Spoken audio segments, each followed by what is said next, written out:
Mais 2 unidades de saúde de Cubatão, a partir de hoje, aplicam a vacina BCG. 2 acidentes geraram caos no trânsito cubatense na manhã de hoje. O governo federal planeja os próximos passos para negociar com os Estados Unidos.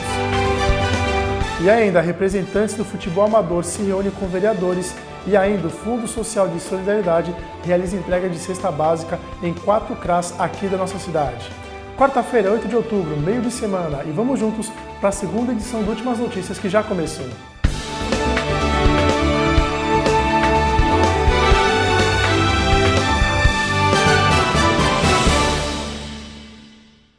Olá, uma ótima noite para você que está com a gente aqui na TV Câmara Cubatão nessa quarta-feira bem chuvosa. Nós vamos começar vendo que 2 acidentes na manhã de hoje complicaram a vida de muitos trabalhadores. Você também foi prejudicado?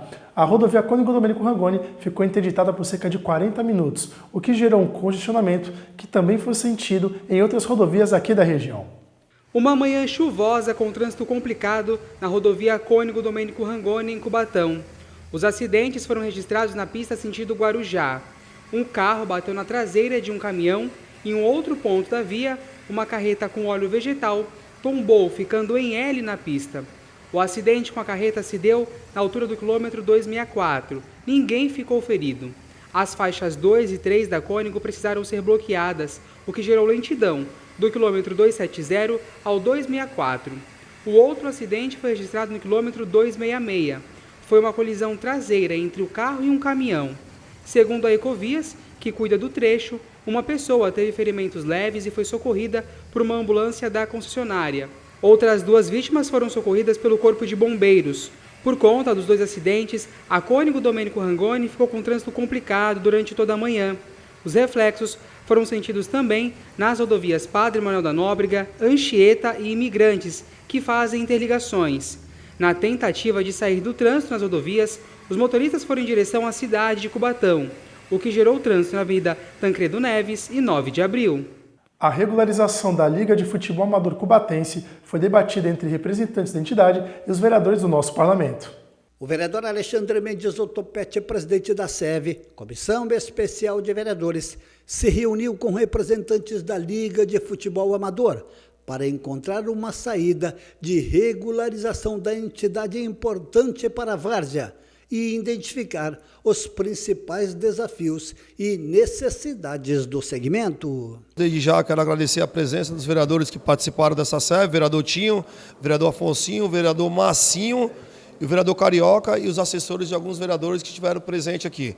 Foi encerrada essa SEV por motivo de prazo, a gente já chegou numa conclusão que falta a documentação da parte da Liga de Futebol de Amador. O contador representando a Liga de Futebol Amador estava aqui no momento, onde vai ser protocolado esse documento no cartório para poder dar sequência. Por isso encerramos a SEV e em breve voltaremos com novidade para a Liga de Futebol de Amador da nossa cidade, para voltar com os campeonatos da cidade. Agora, presidente, uma coisa de cada vez, resolver o primeiro problema da Liga, mas se falou aqui, de repente, futuramente, quem sabe, a cidade de Cubatão, que tanto fez sucesso, seria bom, né? Estamos lutando que volte a taça da cidade de Cubatão, o campeonato da cidade de Cubatão, que com isso a gente sabe que foi um sucesso aqui na cidade de Cubatão, todos esses campeonatos, e os times esperam por isso. Temos alguns campeonatos paralelos, mas não é igual ter um campeonato na Liga de Futebol Amador de Cubatão. Os vereadores Marcinho, Carioca, Afonsinho, Batoré e Marcos Roberto Silva o Tinho marcaram presença na reunião e falaram sobre a CNPJ da Liga, que por enquanto está cancelada. A assessora do vereador Edson Mota e Xuxa representaram os vereadores da reunião. O contador Rafael Marques explicou detalhadamente os próximos passos. Manuel Alves, presidente da Liga de Futebol Amador, saiu esperançoso deste encontro. Quero agradecer aos vereadores que estiveram presentes, sempre colaborando, preocupado com o futebol da cidade. A gente retorna também como presidente, porque é importante que fique bem claro que o presidente eleito não deu entrada na documentação e a gente teve que reassumir o cargo. Mas a gente está tentando, junto com a ajuda dos vereadores, colocar a locomotiva nos trilhos. E quem sabe o ano que vem a gente voltar com tudo aí, com a força dos vereadores, que graças a Deus nunca houve tanto esforço dos vereadores da cidade para estar ajudando a Liga de Futebol. E isso aí nós encontramos nessas pessoas que estiveram aqui presentes hoje. Ou seja, é tudo legalizado daqui para frente, né? Sim, a gente quer agradecer a presença do Rafa aqui da contabilidade, está legalizando tudo e a gente quer iniciar tudo certinho, sem problema nenhum no futuro. Eu quero aqui parabenizar o Parlamento por ter se reunido com os representantes da Liga de Futebol Amador. Eu espero, que essa conversa prossiga, vá adiante, para que o futebol amador aqui da nossa cidade, que é muito conhecido, não só na nossa região, como também no nosso estado, volte pujante e leve o nome de Cubatão nesse esporte que é de extrema importância e muito bom aqui para os moradores da nossa cidade. Ao longo do último mês, o Fundo Social de Solidariedade aqui da nossa cidade entregou 320 cestas de alimentos às famílias assistidas pelo município. As cestas foram entregues na Água Fria, no Pilões, nos Bolsões 7, 8 e 9 e também no Rubens Lara, além do CRAS do centro. Essa ação descentralizada busca fazer com que todas as famílias que precisem da cesta recebam ela, já que após uma pesquisa realizada pela entidade, a Prefeitura constatou que as pessoas não retiravam as cestas devido à dificuldade de locomoção e também de condições a levar as cestas básicas para casa. O governo federal planeja os próximos passos nas negociações entre o Brasil e os Estados Unidos. Para o ministro da Fazenda, a estratégia do Brasil deve ser mantida, já que ela está fazendo sucesso. Após a escolha de Marco Rubio para negociar com o Brasil, a oposição do governo comemorou a escolha do secretário de Estado norte-americano, pois ele segue uma linha ideológica mais anti-esquerda do que o governo de Donald Trump. De acordo com alguns analistas, é uma demonstração de que as negociações serão difíceis. Mas, segundo o ministro da Fazenda, Fernando Haddad, o presidente Lula utilizará as questões comerciais para convencer o país para retirar as tarifas, já que os Estados Unidos têm superávit com 3 países, sendo um deles o Brasil. Do G20, com o G20, os Estados Unidos só têm superávit com 3 países, Inglaterra, Austrália e Brasil. Quer dizer, não faz muito sentido o Brasil ser Depois, a América do Sul, é a única região deficitária com os Estados Unidos. Então não estamos falando nem em nome do Brasil, estamos falando em nome do subcontinente mesmo, O ministro ainda falou que o Brasil não mudará sua estratégia de negociação.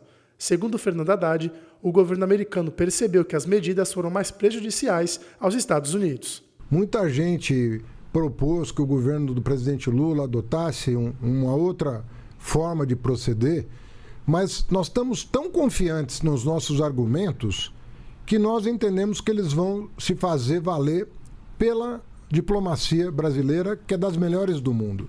O papel do Ministério da Fazenda, do Ministério do Desenvolvimento, é justamente oferecer os melhores argumentos econômicos para mostrar, inclusive, que o povo dos Estados Unidos está sofrendo com o tarifaço.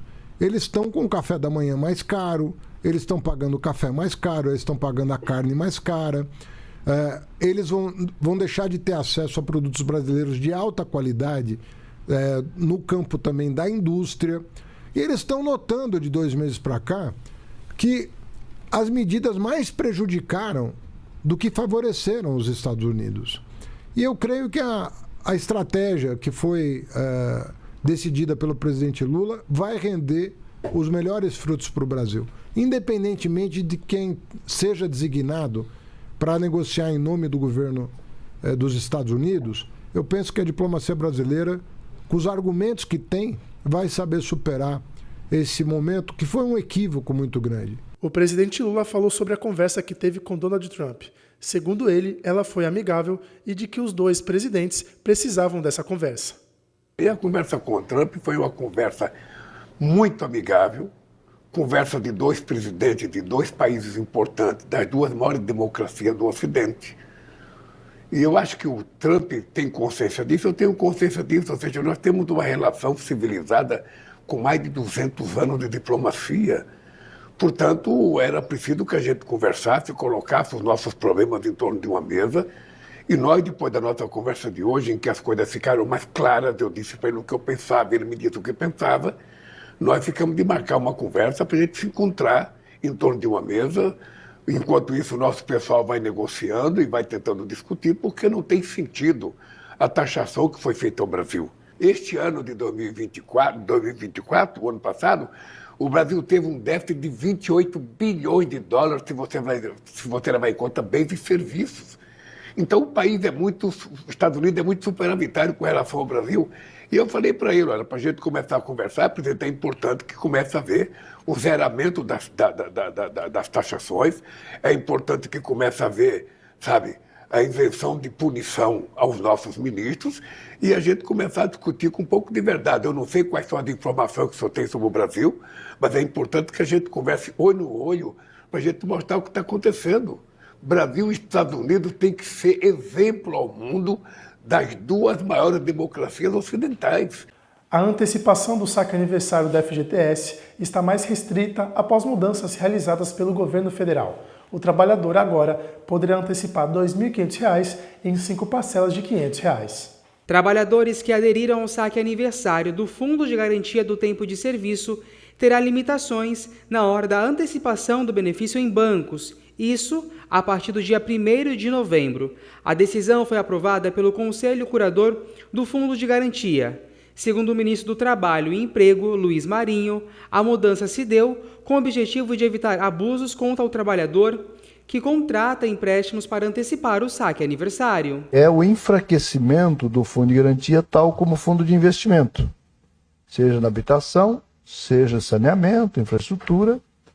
Então vai enfraquecendo o fundo. E tem um outro efeito colateral para o trabalhador, que é quando ele é demitido, que é uma das tarefas do socorro no infortúnio do desemprego. O trabalhador tem sua conta, portanto, defasada, porque ele gastou de forma antecipada, muitas vezes sem planejar. Com a nova decisão, as principais mudanças são as seguintes. O empréstimo passa a ter um limite de R$ 100 a R$ 500 por parcela, com o máximo de 5 parcelas nos próximos 12 meses, o que totaliza R$ 2.500. Já a partir de novembro de 2026, o limite será reduzido para 3 parcelas, também de R$ 100 a R$ 500 por cada saque aniversário. Até os dias atuais, não havia um teto de valor. O FGTS ele tem que ser encarado, ao meu ver, muito mais como uma poupança diante de emergências e uma fonte de recurso de financiamento para atividades que sejam estratégicas para o país, do que como garantia de crédito esse que acaba aí, muitas vezes, e o que a realidade mostra, engrossando o caldo do superendividamento. O trabalhador deveria utilizar esses valores para quitação de dívidas que tivessem taxa de juros mais elevadas. Atualmente não existe restrições quanto ao prazo, à carência e aos valores.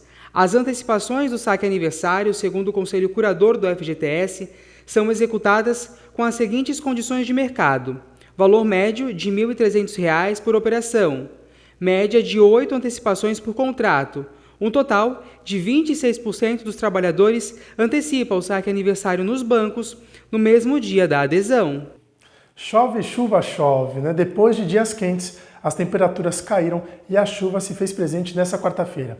Choveu aqui na nossa cidade em média 17 milímetros, com as temperaturas ficando na sua máxima de 19 graus, muito diferente do domingo, onde as máximas foram de 40 graus e haja saúde para essa mudança, né não, gente? Agora, os termômetros estão marcando 18 graus. A Cris Castanheira conta pra gente como fica o tempo amanhã aqui na nossa cidade.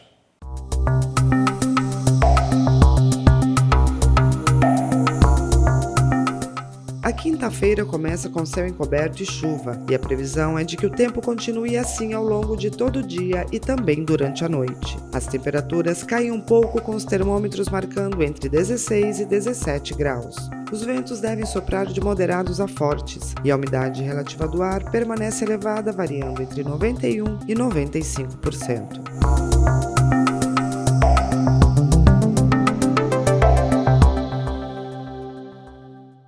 No próximo bloco, o Ministério Público de São Paulo denuncia suspeitos por falsificação de bebidas e também nós vamos acompanhar o resumo de mais uma sessão ordinária. Além do 48.2, nós também estamos nas redes sociais, Instagram, Facebook e YouTube também, você pode acompanhar a gente por lá. Não saia daí, a segunda edição do Seu Últimas Notícias volta em instantes.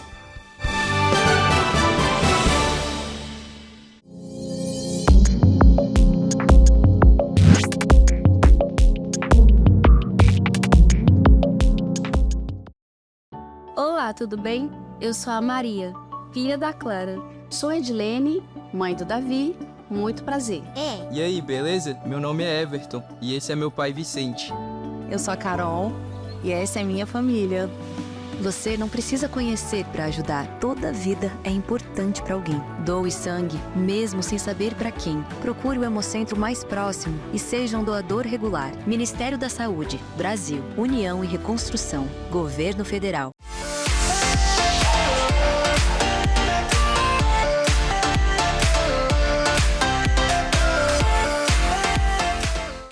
O que o agro paulista tem de diferente? Para produzir 40% do PIB do estado, o nosso agro tem a força do Lorival, tem a experiência da Lucinéia, tem mais de 1 bilhão em investimentos. Tem crédito rural para aumentar a produção, tem suporte para os prejuízos causados pelo clima e tem até facilidade para comprar o trator. Por tudo isso, a gente afirma com muito orgulho: nosso agro tem força. Governo do Estado, São Paulo, são todos.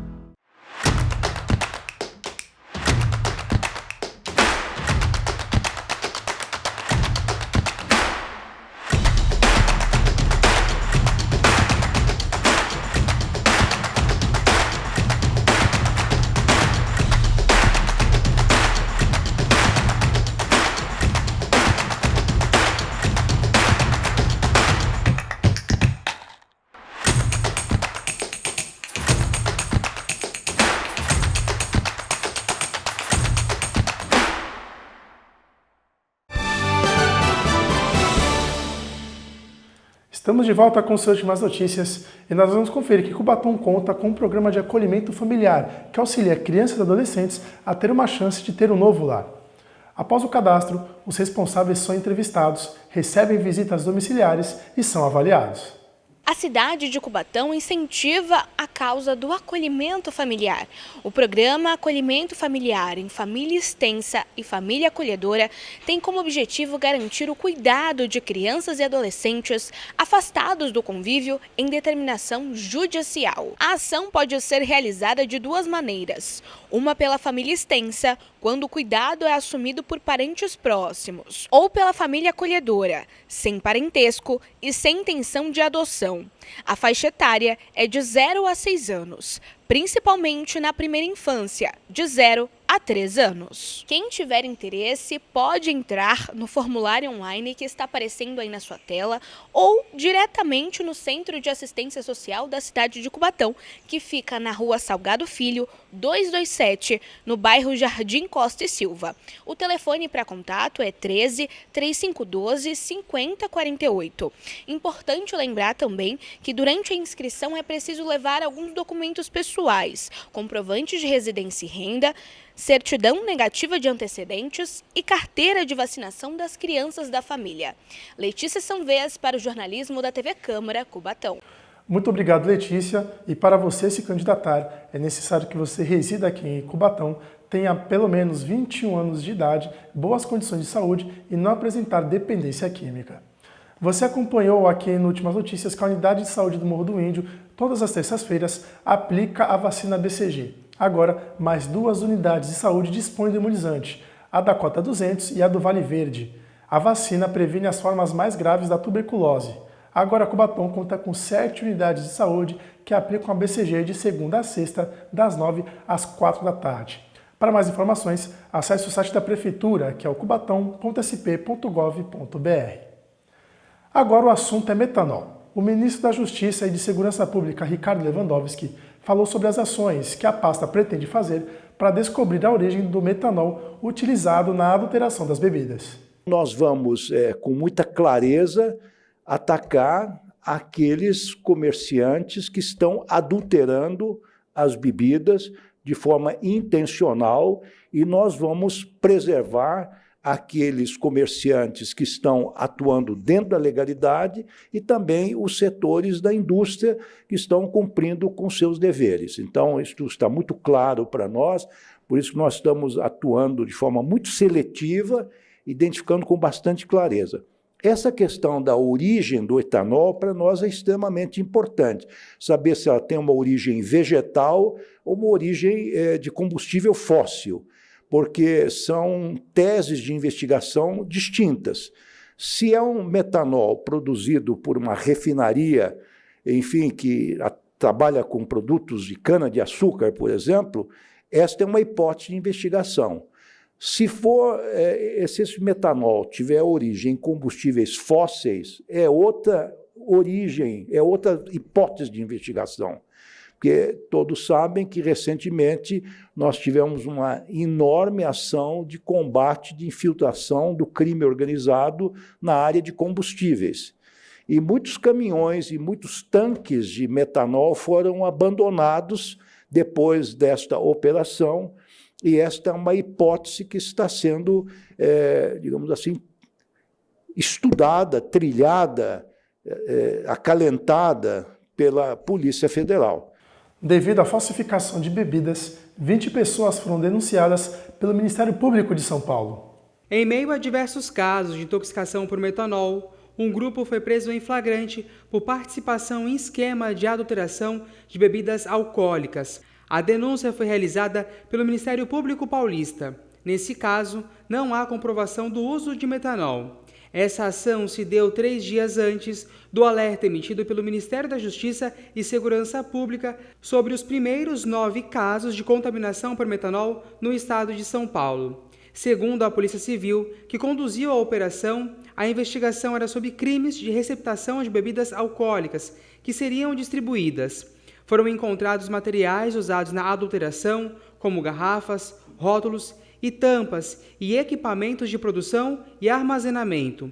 O governo paulista disse que entre os presos denunciados está o principal fornecedor de insumos para a falsificação de bebidas no estado. No ano, já foram 41 pessoas acusadas de adulterar bebidas. As principais linhas de investigação da Polícia Civil de São Paulo com a contaminação por metanol é usado para limpeza de garrafas reaproveitadas e o uso da substância para aumentar o volume das bebidas adulteradas. Ainda falando sobre o assunto, uma força-tarefa apreendeu mais de 100 mil vasilhames vazios em um galpão clandestino localizado na capital paulista. A operação faz parte da investigação de combate à adulteração de bebidas alcoólicas. Foram apreendidas garrafas de destilados como gins, vodkas e uísques, todos prontos para serem reutilizados. De acordo com o último balanço divulgado pelo Estado, São Paulo confirmou 18 casos de intoxicação por metanol. Há 158 casos sendo investigados e 38 foram descartados. A nossa região tem 7 casos sob investigação, de acordo com o último balanço divulgado pelo Ministério da Saúde e pelo Governo do Estado. E após fazer um comentário dizendo que se preocuparia no dia em que começarem a falsificar Coca-Cola, o governador de São Paulo, Tarcísio de Freitas, pediu desculpas pela sua fala. Errei. Ontem, ao prestar contas das ações do governo do Estado no âmbito da crise do metanol, no momento em que falávamos das várias medidas que estamos tomando, como o convênio com o setor privado para o combate à falsificação, as proposições legislativas que pretendemos apresentar, a destruição de bebidas de origem duvidosa em estoque, o aperfeiçoamento da logística reversa das garrafas, o programa de qualidade para distribuidores e comerciantes, a suspensão das inscrições na Fazenda, acabei fazendo uma brincadeira para descontrair a coletiva que foi muito mal interpretada e que, de fato, não cabia naquele momento em face da gravidade do que vem acontecendo. E é por isso que eu peço perdão. Perdão às famílias que sofrem por terem perdido entes queridos, aos comerciantes que estão vendo seus negócios sofrerem, aos que dão duro, ao público que quer uma ação firme do Estado, que quer segurança. Não tenho compromisso com o erro. Nosso compromisso é com as pessoas, é resolver a crise, é dar tranquilidade às famílias. Não é a primeira vez que eu venho aqui pedir desculpas, não será a última. Estou ciente das minhas limitações, das minhas falhas. Eu sei que o arrependimento não vai apagar o passado, mas ensina. E vai nos ajudar na construção de um caminho que queremos. E estejam certos que nós vamos continuar dando o nosso melhor. O Senado Federal aprovou o projeto de lei que estabelece a portabilidade automática de salários e o débito automático entre instituições financeiras. Entre os pontos, o projeto determina como direito dos usuários a portabilidade salarial automática, débito automático entre instituições, direito à informação e contratação de crédito especial com juros reduzidos. O projeto também determina que a instituição de origem não poderá recusar o pedido de portabilidade, a menos que haja uma justificativa clara e terá 2 dias úteis para efetuar essa transferência. A matéria agora segue para a sanção do presidente Lula. Agora nós vamos conferir o resumo de mais uma sessão ordinária realizada na Casa de Leis Cubatense com o repórter Washington Luiz. Uma moção de aplauso do vereador Kleber do Cavaco, outra do vereador Carioca, foram apresentadas durante a 32ª sessão ordinária da Câmara de Cubatão. A de autoria do vereador Kleber do Cavaco foi destinada ao jovem de 12 anos de idade, Rafael Henrique dos Santos, pelo seu interesse pela patinação artística, na qual permanece até os dias de hoje, integrando a equipe do projeto Patinação Artística do Parque dos Sonhos. A de autoria do vereador Carioca foi direcionada ao Motoclube Insanos, pela relevante atuação social e solidária que realiza no Brasil e no mundo. E de autoria do vereador Edson Mota, foi lido o relatório final, que tratou do impacto na mobilidade urbana decorrente do fechamento da ferrovia de nível na Vila dos Pescadores, a Frentona. E, através de requerimento, o vereador Batoré solicitou estudos técnicos e administrativos para a construção de uma quadra esportiva na Escola Municipal Alagoas, no bairro da Fabril, e de autoria do presidente da Casa de Leis, Alexandre Mendes Utopete, que se realize estudos técnicos e jurídicos junto às secretarias competentes, visando a elaboração e envio à Casa de Leis de um projeto de lei que institua anistia para os imóveis irregulares que estejam em processo de regularização fundiária. Na ordem do dia, foi mantido o veto de autoria do prefeito municipal sobre a regulamentação do rodeio crioulo, registrando a ausência do vereador Alessandro Oliveira. O projeto de lei, de autoria do vereador Ronaldo da Comissão, que institui o programa Empreende Cubatão, de qualificação do microempreendedor de baixa renda, e o de autoria do vereador Xuxa, que institui a campanha Agosto Lilás, dedicada ao fim da violência contra a mulher. Ambos foram aprovados por unanimidade pelos parlamentares. E assim nós encerramos a segunda edição do Últimas Notícias. Agradeço a sua companhia e amanhã o seu informativo do Parlamento da nossa bem amada Cubatão está de volta na sua hora do almoço com mais informações da Casa de Leis e da nossa Rainha das Serras. Além da sua TV, nós estamos nas redes sociais, Instagram, Facebook e YouTube, só você pesquisar @TV Câmara Cubatão. Siga a gente por lá. Uma ótima noite para você, se cuide, bom descanso e até amanhã. Tchau!